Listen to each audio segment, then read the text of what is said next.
Hello and welcome back, dear friends, once again at Lit eCity YouTube channel, the one-stop destination for the aspirants of English literature, various examinations related with English literature, especially NTA NET exam, which is getting harder and harder in each attempt to clear because now the questions are more based on your understanding of key texts. My dear friends, days are gone when it was just enough to remember the name of certain writers and their works. It is getting now more harder. You have to know about the deeper level understanding of the text. These videos are actually an attempt to make you understand what these important writers, especially this series, which is about most important writers of 20th century. Now, in this series, we are not just discussing those canonical writers like Eliot, T.S.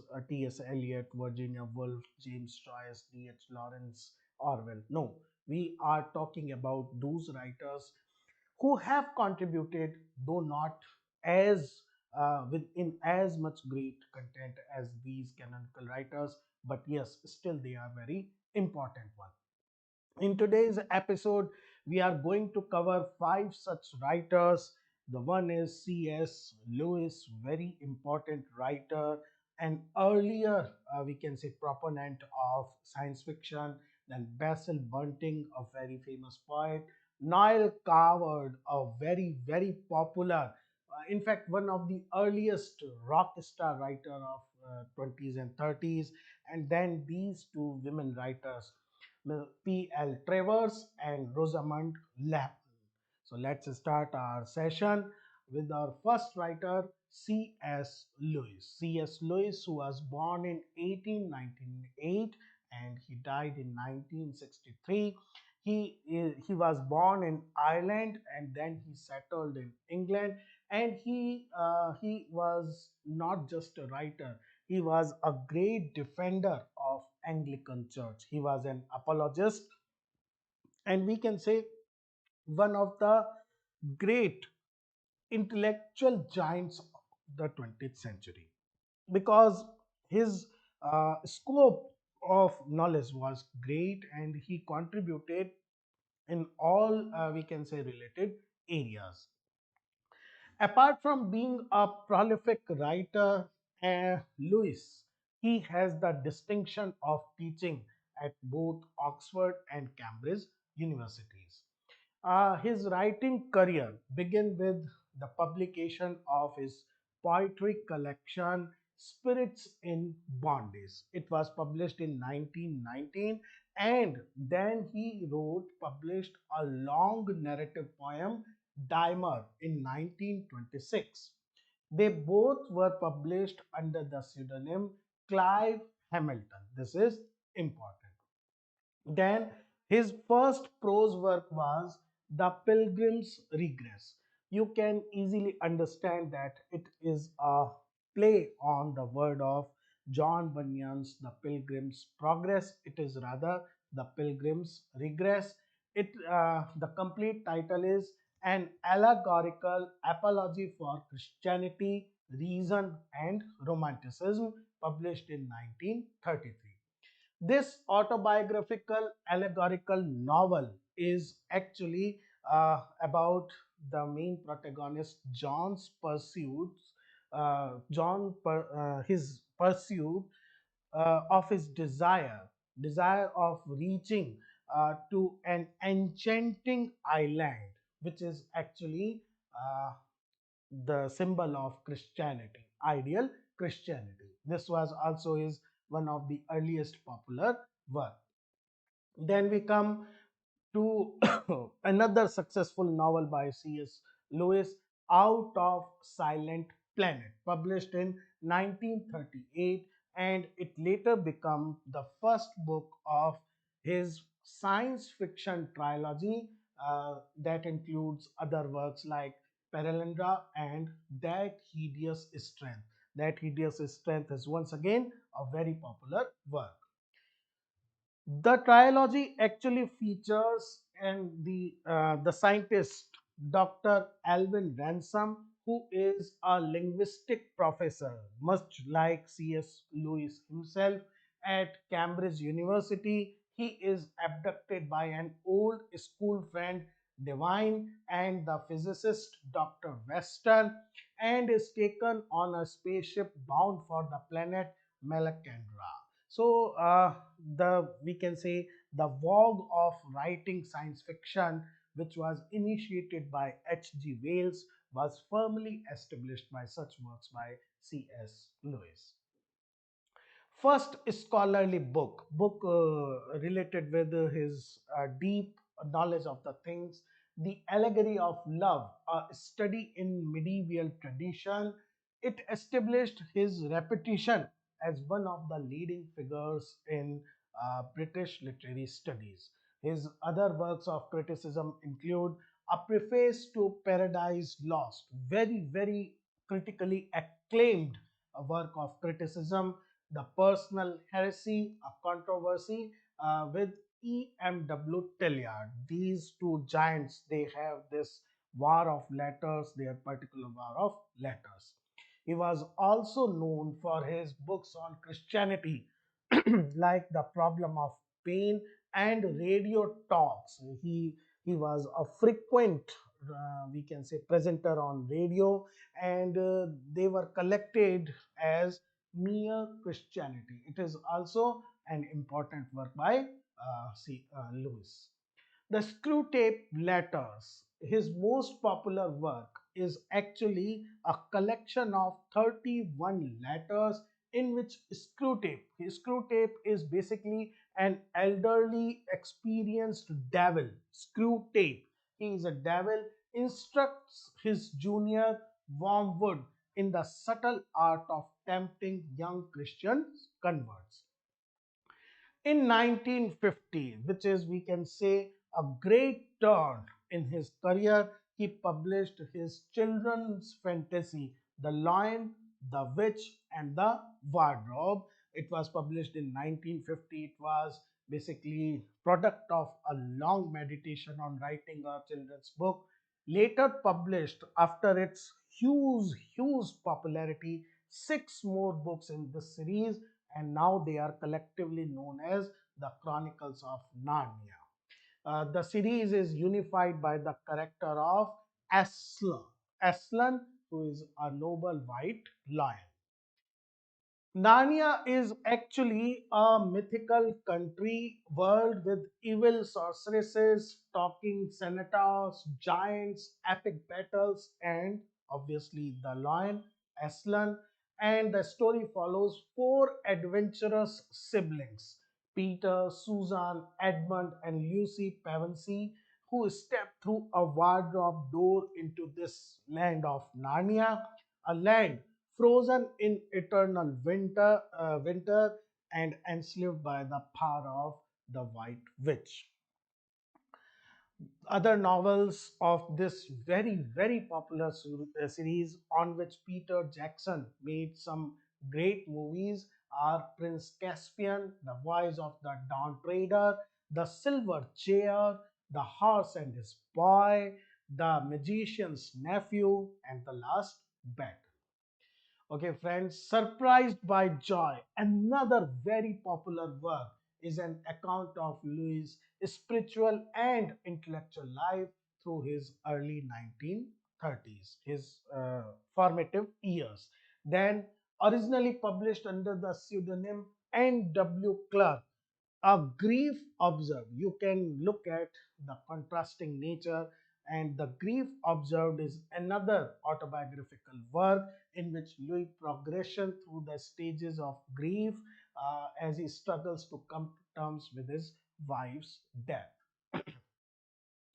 Each chapter explores a new phase of mourning. He openly and honestly shares his deeply personal feelings, which basically involve starting in the beginning shock, then anger, then despair, and ultimately acceptance. Now we come to the second writer of the day, Basil Bunting. born in 1900 and died in 1985. Born in Northern England, Northumberland, Basil Bunting is a very significant British poet, modernist poet, whose reputation was established with the publication of his very complex, very modernistic poem, Brick Flats, in 1966. In fact, his highly elusive works, written almost, we can say, at par in the tradition of T.S. Eliot, he terms them sonatas, and these works reflect his modernist beliefs that poetry must convey emotions through sound. Very important point. His poetry is quite auditory. It has the auditory quality because he believes that sound plays an important role in generation of the meaning. Bunting's first collection, Radiculum Metallorum, it was privately printed in Italy, and like T.S. Eliot, Ezra Pound was also the mentor of Basil Bunting. And then the collection's most important poem was Villain. And Villain is the first of Bunting's sonatas, which, like Eliot's Wasteland, was edited by Pound. Another very important point.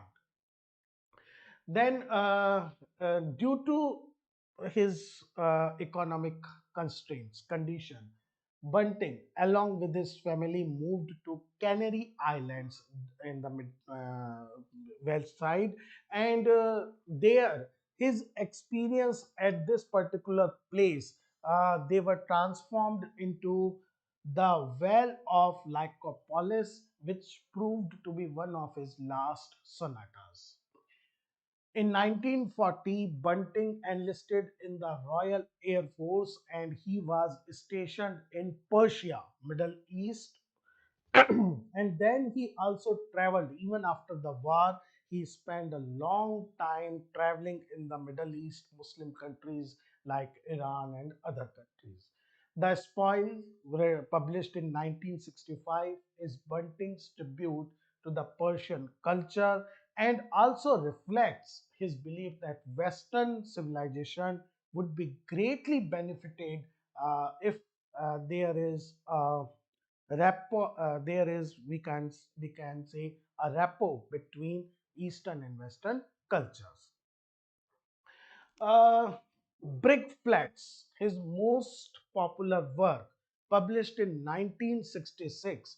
It is his, we can say, most popular work. It is his kind of dedicated to his roots, his native Northumbria. It is subtitled An Autobiography, a five-part poem of nearly 700 lines. Bunting is also known for regarding sound as crucial core of all poetic expression. I have already told you in the beginning.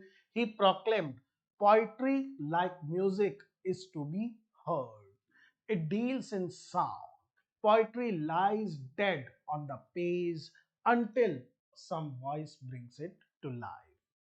He also published advice to young poets, and this work begins as I suggest, compose aloud, poetry is sound. These are some very important lines by Basil Bunting. The next writer, rather, we can say minor sort of writer, but no, Noel Coward is by no means a minor writer. I take my words back. He is actually the first rock star, born in 1899, died in 1973, first pop British star. He was a polymath, a man of multi talents. He was a dramatist, an actor, a writer, composer, painter, and wit, always known for having a ready made reply for everything. He defined by his Englishness as much as he defined it. So it was, we can say, a reciprocal relationship. He started to appear on stage as an actor from the very young age of 12. When he was in his 20s, he started writing light comedies like The Young Idea published in 1923. His reputation as a playwright was established with the production of the serious play The Vortex published in 1924. He reached the height of his success with his drawing room comedies like Hay Fever in 1925 and Bittersweet in 1929. They were full of dialogues, witty dialogues, and we can say like a modern comedy of manners tackling with couples. For the most part, his plays are set in drawing rooms. Conversation between couples usually have a couple involved in a love relationship as the central character. He continued his theatrical success with Private Lives, another very popular play published in 1930, and then Design for Living, another of his popular play. Tonight at 8:30, published in 1936, is actually a cycle of 10 short plays presented in various permutation. There is no fixed order. Any particular play can be played at first across 3 evenings. Between 1929 and 36, Coward also recorded many of his best known songs, including I'll See You Again, From Bittersweet, Mad Dogs, and Englishmen, very popular one, and from Words and Music, and Mrs. Worthington. Coward kept writing successful plays during the Second World War and even after that. He evolved his style. There is continuous evolvement of his style to match the world weary note of his times. Coward's final stage appearance was Suit in Three Keys, which is a trilogy set in a hotel penthouse suite. Now, his autobiography appeared in his life as present indicative in 1937, extended his wartime years, including his wartime years in future indefinite in 1954, and third volume, past conditional. It was incomplete at his death. Next writer, P.L. Travers, 1899 to 1996. She was born in Australia with her real name was Helen Lyndon Gough Pamela Lyndon Travers. P.L. Travers was an English writer and known for her Mary Poppins book. Now, this character, Mary Poppins, is very popular character. Mary Poppins is actually a magical nanny. Mary Poppins' first book in 1934 is about a supernatural nanny who arrives on the wind to take charge of Banks' family and their children. Travers wrote many more adventures in the series, including Mary Poppins Come Back, Mary Poppins Opens the Door, Mary Poppins in the Park. She also wrote Friend Monkey, very important because it has this Indian connection. It is an adaptation of the Hindu myth of Hanuman. So please remember this point also. The last writer for the session is Rosamond Lehmann, born in 1901 and died in 1990. English novelist, famous for her accomplished style, known for this particular style and her careful examination of girlhood in her novels. Lemon became famous after the publication of her first novel, Dusty Answer, in 1927 when she was just of 26.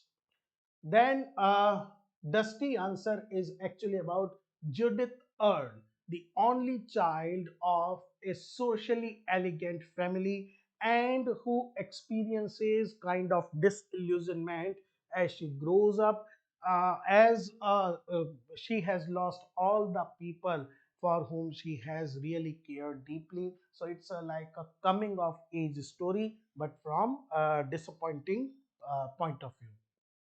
Second novel, A Note in Music, published in 1930, It was one of the earliest work that depicted lesbianism and is one of the first modern novels to address homosexuality directly, causing it to be a book that was banned.